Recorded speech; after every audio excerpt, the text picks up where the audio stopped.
Well, good morning. My name is Jake. I'm one of the pastors here. So glad they can join us today on this Family Sunday. I'm excited. We are entering into a brand new series called The Ruthless Elimination of Hurry. And so we're going to jump right into that. So if you have Bibles with you, we're going to be in Matthew chapter 11, verses 28 through 30. It's a theme verse for this series. So if you can, go and stand with me. It'll also be on the screen. And I might be having a helper this morning. I might not be. I don't think I'll be having a helper this morning. Okay, so if you stand, here we go.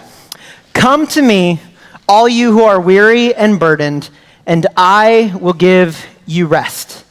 Take my yoke upon you and learn from me, for I am gentle and humble in heart, and you will find rest for your souls.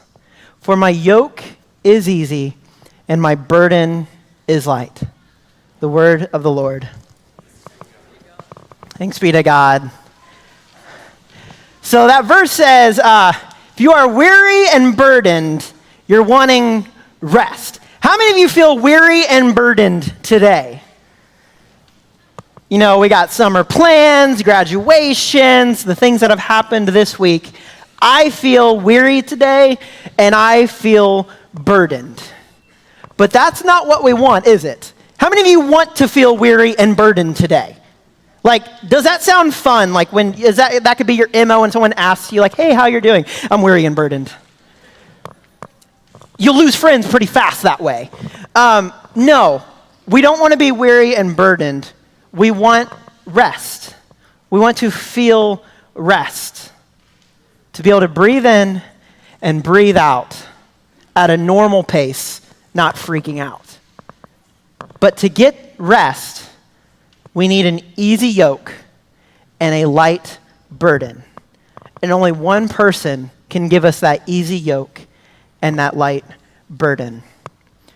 When we talk about a yoke, it's exactly what it looks like. It's like oxen being brought together with a contraption so they pull and go at the same speed, the same pace. So that way one is not doing more work than the other, that they are equally yoked together so they can do the proper work together. In this series, we're going to be walking through a book that's going to be kind of giving direction, and it's called The Ruthless Elimination of Hurry. On social media, we gave out a reading list that kind of is influencing where we're going these next 3 weeks. So we encourage you, if you're going to read any of those books, we encourage you to pick this one up. Because here's the thing, eliminating hurry doesn't get rid of work. Work is a good thing. Us working and doing things with our help, with our hands, is a good thing. Like when you've been spending time with your family and you've been doing a good job and you haven't been able to understand your kids, but eventually they come to you and they say, hey, I've got a question, I'm going through something and I need your help. That's work. You've put in the effort, you spent time, and now they trust you. That's a good thing. But too much work leads to hurry. Jesus had work, but he was never in a hurry. And what do I mean by hurry? Hurry is simply this. Hurry is having too much to do and feeling the need to speed everything up to a frenetic, to a crazy, to a pace you cannot maintain in order to try to get everything done that you need to get done. Hurry is having too much to do in your life. There's no room for margin. There's no room for rest. You can't stop, because if you stop, XYZ is not going to get done. And it is on you to do it. It's on your effort, your talents, your abilities to get what you need to get done. But it doesn't give us much room for margin. We jump on the train and we're going, and there's no stopping it. We're in a hurry. I'm in a hurry. You're in a hurry. And it is destroying us from the inside out in the relationships we care about. I'm going to go through a couple scenarios, and I want to know what response is elicited inside you.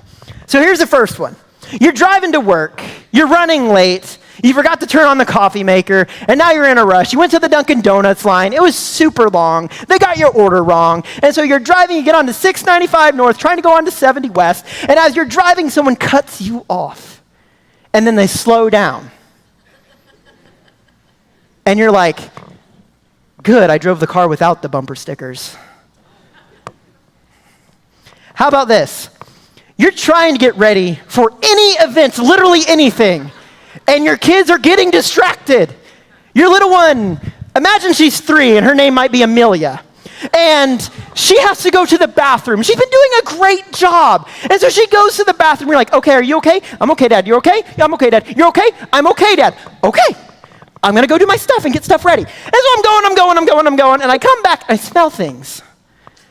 And they're not pleasant things. They're not the pleasant things that you would like to smell in the morning, especially as you're getting ready for church or school or insert place you would like to go at an appropriate fashion and on time. And as I walk in, there is poop everywhere. And guess who has to touch it? How about this? Your family's going on vacation this weekend, and you're going to the airport. And you're getting your bags ready, getting everything packed, getting it all together. You know, you Uber because you don't want to leave a car, and so you get everybody there, you're getting there, you're on time, you see the line at the TSA line, you're like, oh no. But you're like, oh, we're TSA pre-check. So you walk in front of everybody and they're all glaring at you. You know what I'm talking about, unless you're like me and you don't do TSA pre-check and you're like glaring at the people walking in front of you. And so you're glaring, you get there, you're fine, you ate before, you made snacks, you get to the line, it's like 10, 15 minutes before boarding, and you hear, Flight 132 to JFK is never gonna make it. You are delayed until you die. Click. Ever been there? It's the worst. How about this? You're on a date and you're hungry. And this friend set you up with this girl, or your friend set you up with this guy, and you're like, I've never met them, but you know, we'll eat together and we'll see how it goes. And you get there and you have nothing to talk about. They're weird. And now you're stuck. And you're like, okay, maybe the meal will go fast. But you see signs. The waiter's like, I'm sorry, I'm doing like 9 tables right now. I'll get to you when I can. And so you're stuck there in isolation and purgatory, looking at that person you don't know, wondering, do they know they have something in their teeth? I don't know if I can say something. Why is time going slow? Oh my. And then I added this one last night. You're at Target because you need deodorant so you won't be stinky. And you're waiting in the line, and you're waiting, and the self-checkout stops working. And so you go to a regular line where you have to talk to people. And while you're there talking to people, the line closes. Okay? So you go to another line that's even bigger, and then you're waiting, and you move up, and then the line you were just in reopens. And this person has to take a lunch break. It's good. You don't want to overwork workers. And so you go back to the line you were just in. And then as you're waiting, self-checkout opens back up. And then that line closes. And then you go, I don't need deodorant. I'm going to be away from people today. I'll be on stage. What does that elicit in you? Is your blood boiling yet? We don't have time for that. There's so many things going on in our lives that we just can't do that. But here's the thing. There's a lie that we've been sold, and we have bought it. It affects our lives. It affects our families. It affects our spiritual health. It affects how we respond to people when we are at our wits' end. And it goes a little bit like this. You have to work until you drop. If you don't finish, it's not going to get done. If you don't do it, no one else will. If I don't work harder, I'm not going to get noticed, and I'm not going to get the promotion.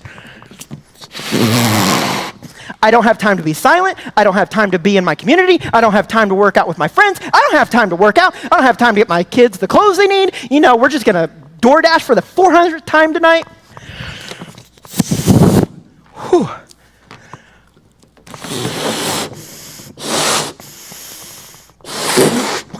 I need a vacation. I need a vacation from my vacation. I am having trouble breathing. I don't have time for church. I literally can't even right now. And then we fall apart. We pop. We say things we don't mean because we're tired and we're hurried.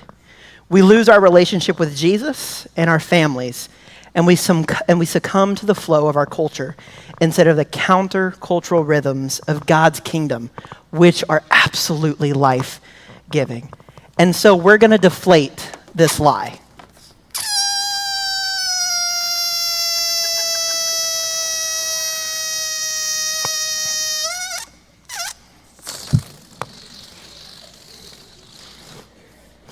I'm doing that because there's kids in here.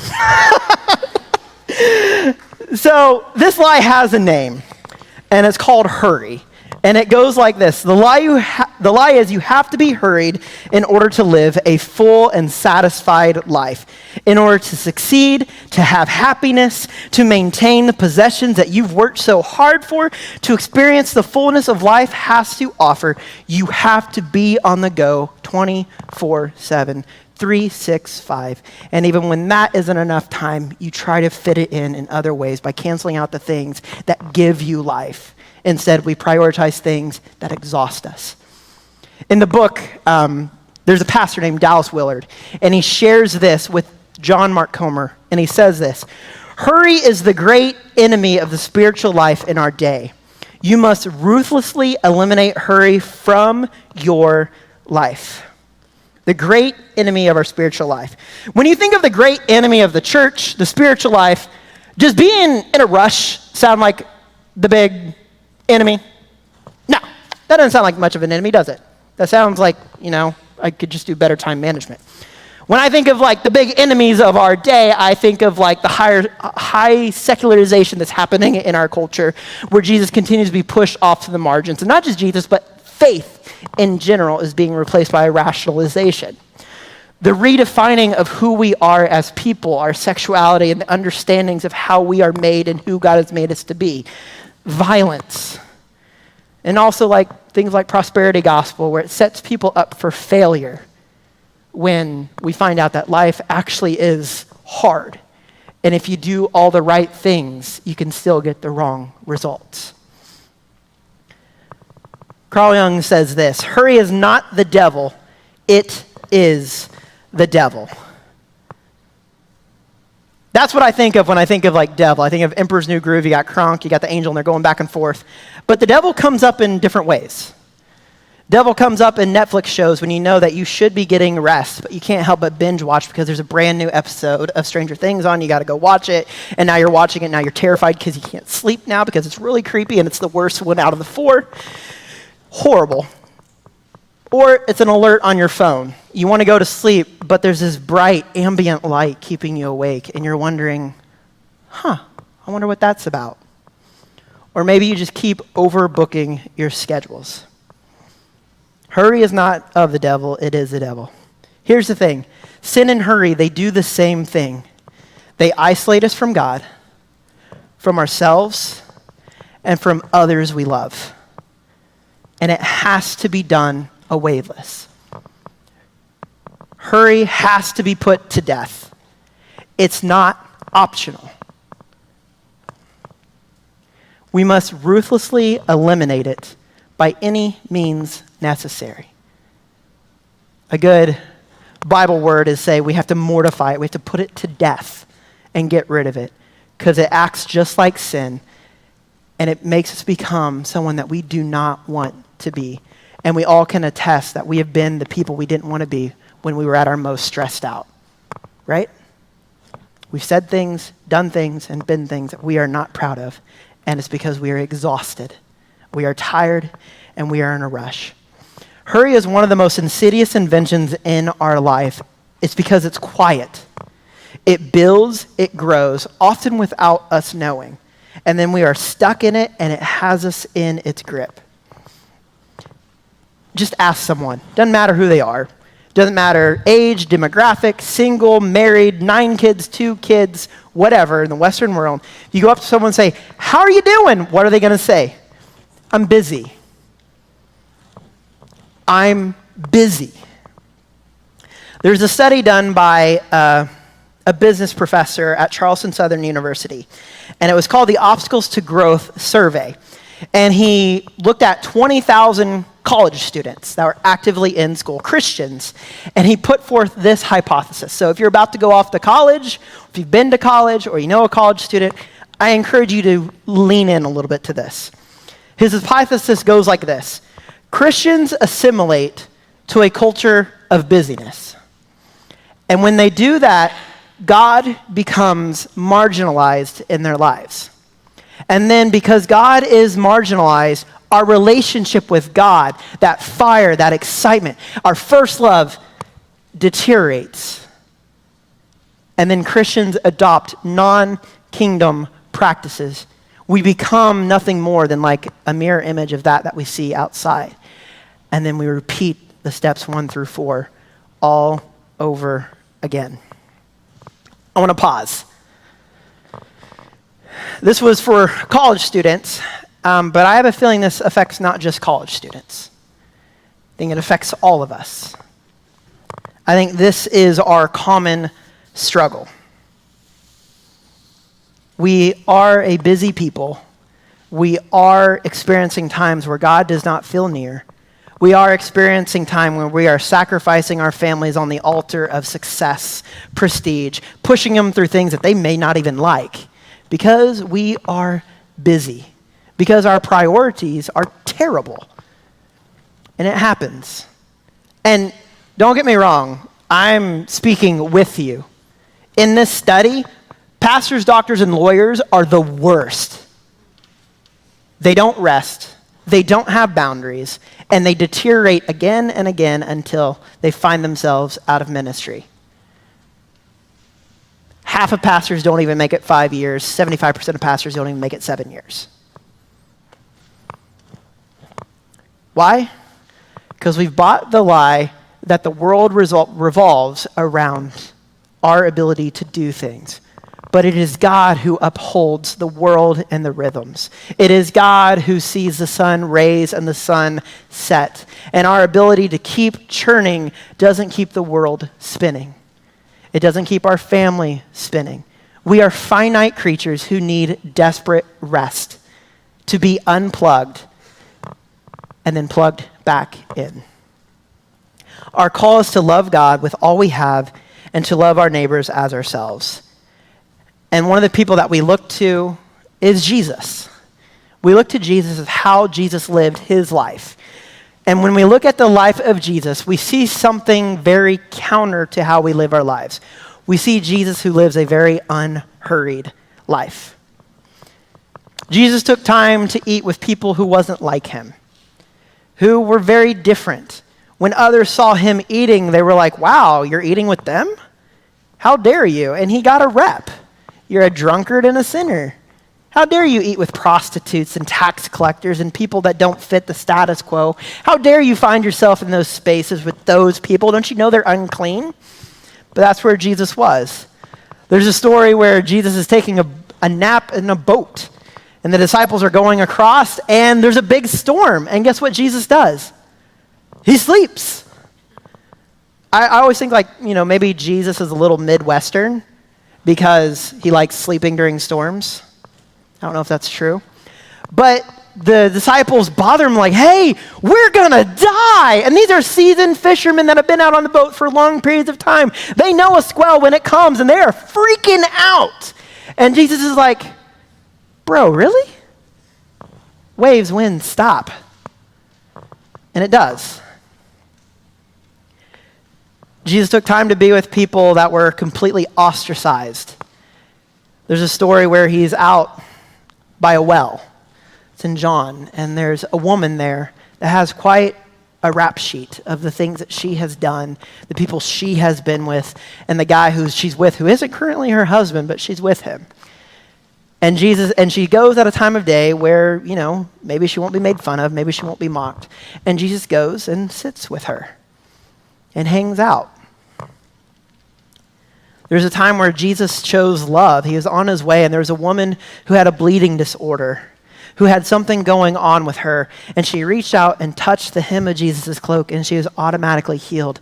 And Jesus realized, oh man, the power has left my body, and he stops, and he acknowledges the woman, Then he goes on about his day. He knew what his mission was. And because he knew what his mission, he needed rest. He took naps, he ate food, and he prayed. Are you feeling exhausted? Take a nap, eat some food, spend some time in prayer. It's a great model. Feeling exhausted this afternoon? Take a nap, eat some food, and spend some time in prayer. Jesus drew away from crowds when he needed to draw away, and he found himself in crowds when he needed to find himself in crowds. Love and hurry do not go together. We cannot properly love people, which is our call as Christians, when we are in a rush. Because when we are in the rush, we don't have time to see them, to love them. And then we are not known for our love, which is how Jesus said we would be known for our love, for being his disciples and how we love others. It's water and oil. It doesn't mix. Hurry and love do not take up the same spaces. Our call isn't to uphold the world. Our call is to love. We are at our worst when we are in a hurry. All of our worst moments, I guarantee you can boil down to being in a hurry. The dumbest things you've said to your kids that you wish you could take back, the things that you said to your spouse where you know that you caused a wedge between you and them, often is tied to, I simply was in a rush. I didn't read the situation, and I said something really dumb. And now there's broken relationship here, and I hope it can be mended. All of our worst moments come in a hurry. We're going to look at just one story. I'm going to paraphrase a lot of it, but if you're interested, I encourage you to go back. It's in John chapter 11. And I'm going to move from preaching to just doing a little bit of teaching real quick. So in the book of John, it's all about Jesus' ministry and Jesus being God. In the first 10 chapters, it's Jesus' public ministry. In chapter 11, it's Jesus' seventh sign. The point of the book is so that people will believe that Jesus is the Christ, the Son of God. That Jesus is God when he shows up on the scene. That when you are seeing the glory of God, it is because Jesus has stepped into it. And chapter 11 is the pinnacle of the book of John. 10 chapters before, story of Lazarus and Jesus, 10 more chapters. Jesus' public ministry, Jesus' private ministry to his disciples.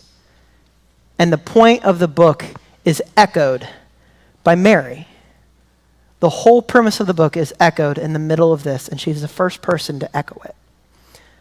And Jesus is very unhurried. The Bible works in a lot of different ways.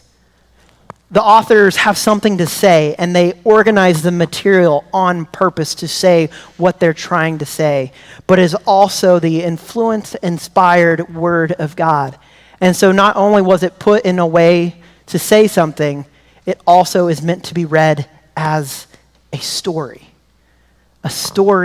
that we are supposed to interact with, be challenged by, and to be encouraged, sometimes to affirm us, and sometimes to move us in a different direction than the way we're going.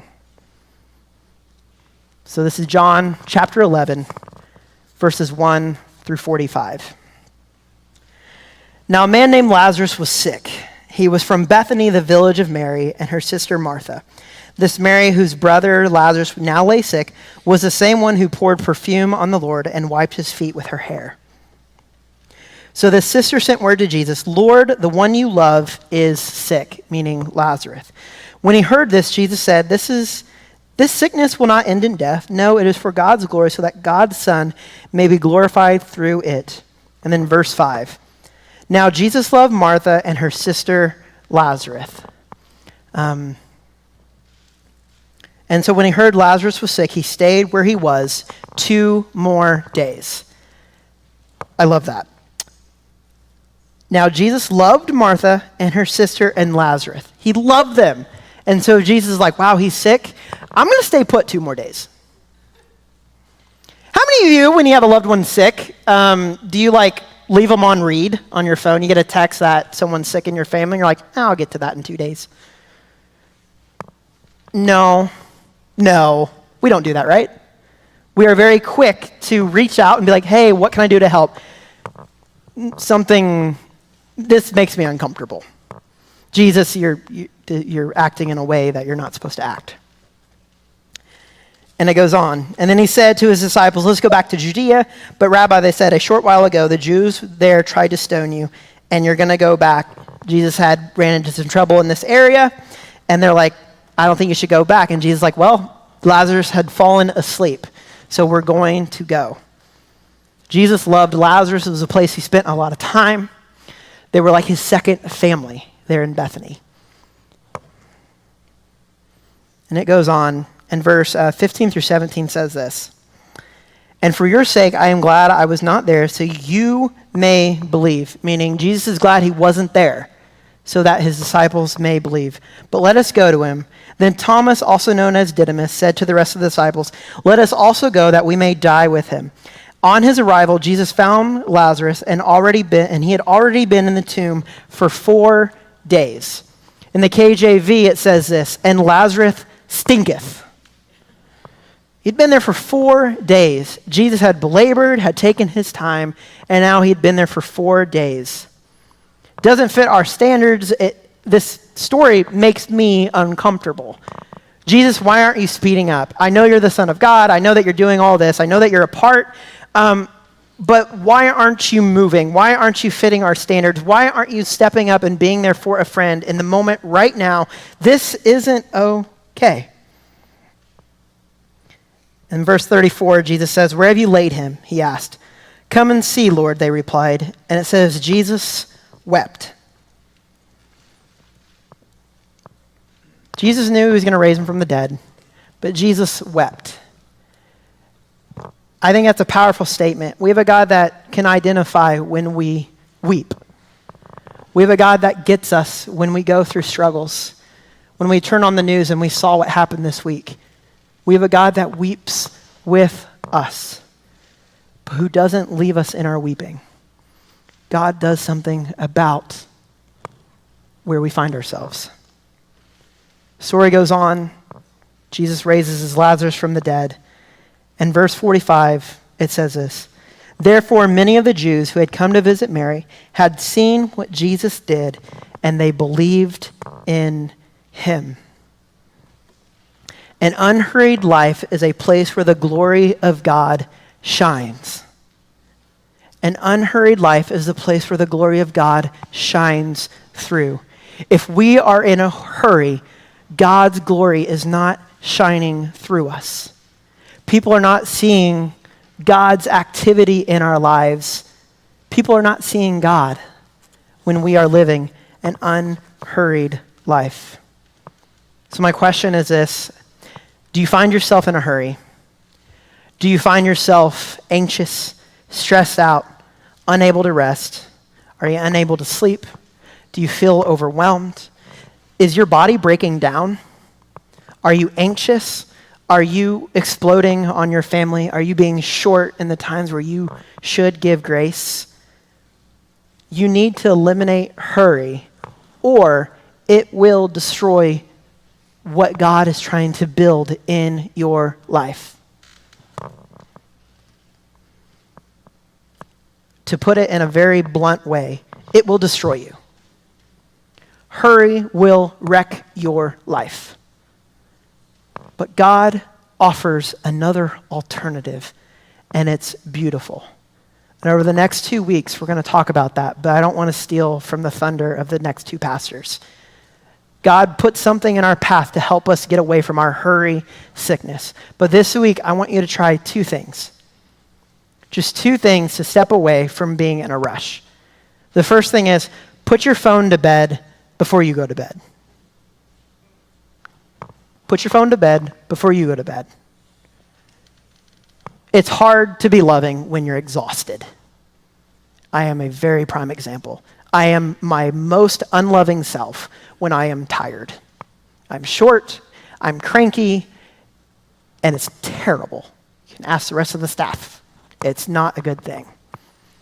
And then second, make a meal together. Eat a meal together with someone you love. That time of seeing and being in a place where we're unhurried does some good rewiring of who we are, and God shows up in those moments when we are just spending time with one another. And so the message, I want to read this one more time, our verse, and it's in the Message version, and I love this. And it says this: are you tired, worn out, burned out on religion? Come to me. Get away with me, and you will recover your life. I'll show you how to take a real rest. Walk with me and work with me, and watch how I do it. Learn the unforced rhythms of grace. I'm not going to lay anything heavy or ill-fitting on you. I'm going to keep company with me, and you'll learn to live freely and lightly. God is not running. God's pace is a walk. God walks slowly because God is love. If he does not love, we would have gone a much faster pace. God's work in our lives would be much quicker. But love has its speed. It's an inner speed.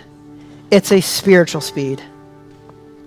It is a different kind of speed from the technological speed of Amazon, of DoorDash, which we are so accustomed to. It is slow, yet the speed of love is Lord of all the other speeds, because it is the speed of love. And it is love that heals us deeply. And that love comes in the form of a person, a relationship with Christ. Put your phone to bed and eat a meal with someone you love. If you want to live a life of love, if you want to stop having yourself break down, eliminate hurry. It doesn't care about you, but God cares about you deeply and personally. And this takes practice. Not going to get it in the first step. We've been conditioned for our entire lives to be at a rush. But something better is available. We just have to receive it and walk in a new rhythm. So let's continue in worship.